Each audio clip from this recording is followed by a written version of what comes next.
Hello everyone, কেমন আছো সবাই? আশা করছি সবাই ভালো আছো।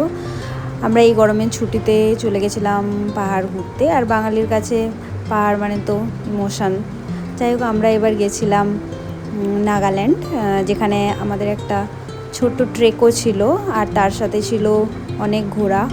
প্রায় আমাদের 3 নাইট 4 ডেজের একটা প্যাকেজ আমরা নিয়েছিলাম, ট্রাভেল এজেন্সির সাথেই গিয়েছিলাম, যাতে আমাদের জার্নিটা স্মুথ হয়। সেই জন্য নিজেরাও এটা করা যায়।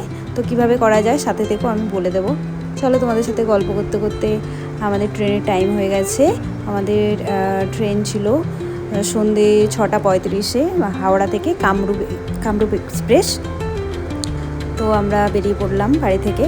এরপর আমরা ট্রেনে পেয়েছিলাম এই ছোট্ট কিউট বাচ্চাটাকে, যে আমাদের সাথে অনেক মজা করছিল, অনেক খেলছিল। তারপর আমরা আর কি সবাই মিলে মজা করতে করতে যাচ্ছিলাম। যেহেতু এই ট্রেন জার্নিটা ছিল খুবই একটা লম্বা ট্রেন জার্নি, প্রায় 25 ঘন্টা সময় লাগে ডিমাপুর পৌঁছাতে।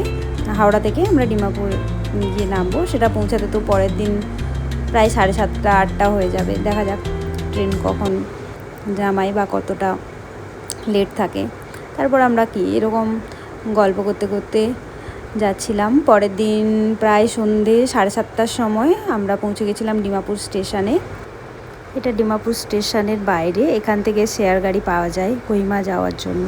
ডিমাপুরে ওই নাইটটা আমরা এই হোটেলটাতে ছিলাম। হোটেলটা স্টেশনের খুবই কাছে আর হোটেলটা খুবই পরিষ্কার পরিচ্ছন্নও ছিল।